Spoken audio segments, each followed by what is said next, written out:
Na mtazamaji wa Gumzo la Ghassani, karibu kwenye updates zetu, na hivi sasa tumepokea hapa taarifa kwa vyombo vya habari ambayo inazungumzia msimamo wa chama cha ACT Wazalendo kuhusu mwenendo na matokeo ya uchaguzi mkuu wa 2025 ambayo imetolewa na mwenyekiti Smani, imetolewa na kiongozi wa chama hicho ngazi ya taifa Dorothy Jonas Semu hivi leo tarehe 9 Novemba mwaka 2025.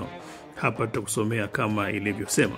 Inasema chama cha ACT Wazalendo kupitia kikao cha kamati ya uongozi taifa kilichoketi tarehe 7 Oktoba na kusudia tarehe 7 Novemba 2025 kimefanya tathmini ya kina kuhusu mwenendo na matokeo ya uchaguzi mkuu uliofanyika tarehe 29 Oktoba 2025 ambao umekuwa pigo kubwa kwa demokrasia, haki za wananchi na mustakabali wa taifa letu. Taarifa hii inasema kwamba ACT Wazalendo imeguswa na mwenendo mzima wa uchaguzi ambao kwa mara nyingine umeendelea kugubikwa na udanganyifu, vitendo vya hila na ukiukwaji mkubwa wa haki za binadamu. Ni wazi serikali ya Rais Samia Suluhu Hassan imekosa uhalali wa kisiasa kuendelea kuongoza Tanzania. Inasema taarifa hiyo kwamba uchaguzi huu haukuwa huru, haki na wa kuaminika, umepoteza vigezo vyote na sifa za kuwa uchaguzi wa kidemokrasia.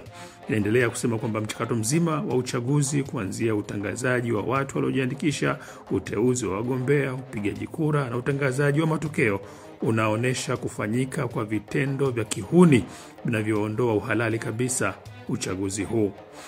Moja, inasema kuenguliwa kwa mgombea wetu wa urais wa Jamhuri ya Muungano wa Tanzania ndugu Luhaga Joelson Mpina kinyume na sheria, kihuni na kuonesha vichekesho vya tume.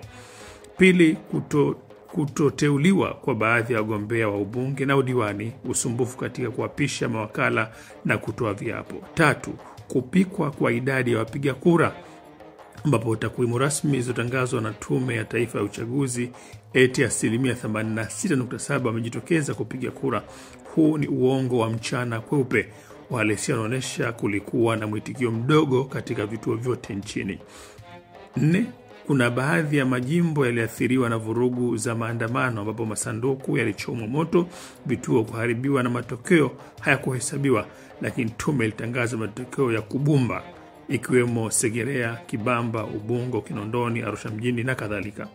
5, kura bandia kukutwa kwenye masanduku ya kura, wasimamizi wa vituo kusaidia au kushiriki kwenye zoezi la kuingiza kura za wizi kwa ajili ya wagombea wa CCM. 6, kuzuiwa kwa mawakala wetu wa ACT Wazalendo kuingia kwenye vituo vya kupiga kura na kuhesabu kura. Mawakala wetu kunyimwa nakala za fomu za matokeo ya udiwani na ubunge kwenye baadhi ya majimbo. 7, wasimamizi wa vituo kubadilisha matokeo kwa kuongeza idadi ya wapiga kura kwenye karatasi ya matokeo bila uhalisia. 8, matokeo ya uchaguzi kupangwa na vyombo vya ulinzi hasa idara ya usalama wa taifa kwamba nani atangazwe na nani asitangazwe na kufanya uchaguzi ukosa maana tena.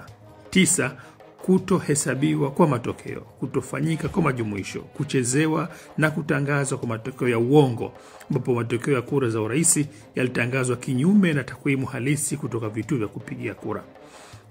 10, ukiukwaji mkubwa wa haki za binadamu ikiwemo wananchi wetu kupigwa, kukamatwa kiholela, kupigwa kesi za uhaini, wizi wa kutumia silaha na wengine kuuawa kikatili wakati wakitetea kura zao au kutekeleza majukumu ya uangalizi wa uchaguzi. Kushambuliwa hadi kujeruhiwa kwa wanachama, viongozi na mawakala wetu kwenye baadhi ya majimbo na vikosi vya CCM vikisaidiwa na jeshi la polisi. Kuwekwa vizuizini wanachama zaidi ya 200 nchi nzima. Kukamatwa viongozi na wagombea wetu na wengine kufunguliwa kesi za uhaini. Kuuawa kwa mgombea wetu wa udiwani wa kata ya Sirari jimbo la Tarime Mara ndugu Dafroza Jacob akiwa mikononi mwa polisi baada ya kukamatwa na kupewa mateso hadi kupeleka kifo chake tarehe 5 Novemba 2025. Na 11, mchakato wa maficho na uvunjifu wa sheria katika ukokotoaji wa 5% ya kura za ubunge na upatikanaji wa viti maalum. Tume imeendelea kuwa kichekesho katika kuteua viti maalum. ACT Wazalendo kwa mujibu wa takwimu tulizokusanya tumepata kura milioni 2.2, ambapo hata ukichukua mwitikio wao wa kupikwa wa wapiga kura milioni 31.9 tumevuka 5% inayotakiwa kisheria. Ni jambo la aibu na hatari kwa taifa kuona kuwa licha ya uwazi wa dosari hizo inayojiita Tume Huru ya Taifa ya Uchaguzi INEC na vyombo vya usalama vimegeuka kuwa chombo cha kutetea udanganyifu badala ya kulinda haki ya wananchi. Ni kioja na fedheha rais kushinda kwa 98%. Hata wakati wa chama kimoja Mwalimu Nyerere hakuwahi kushinda kwa kiwango hiki. Tume yenye kuongozwa na majaji wa mahakama ya rufaa wamethibitisha uchawa wao na ukosa uadilifu katika utaalamu wao.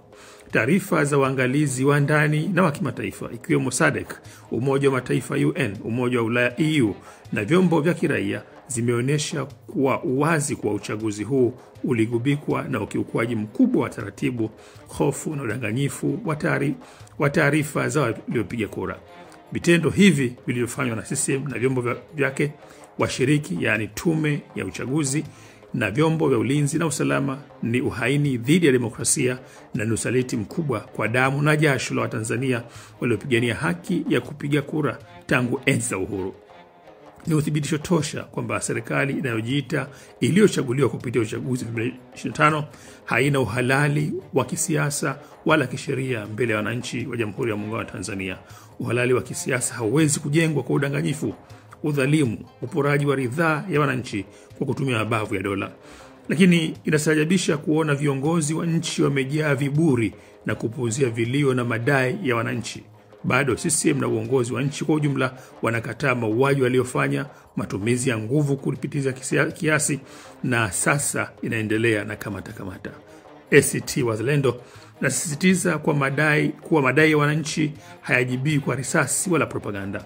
Serikali lazima itambue kuwa hakuna propaganda au risasi itakayoweza kuzima sauti ya watu wanaodai haki na mabadiliko, bali zinazidisha hasira, chuki na uhasama kati ya watawala na wananchi.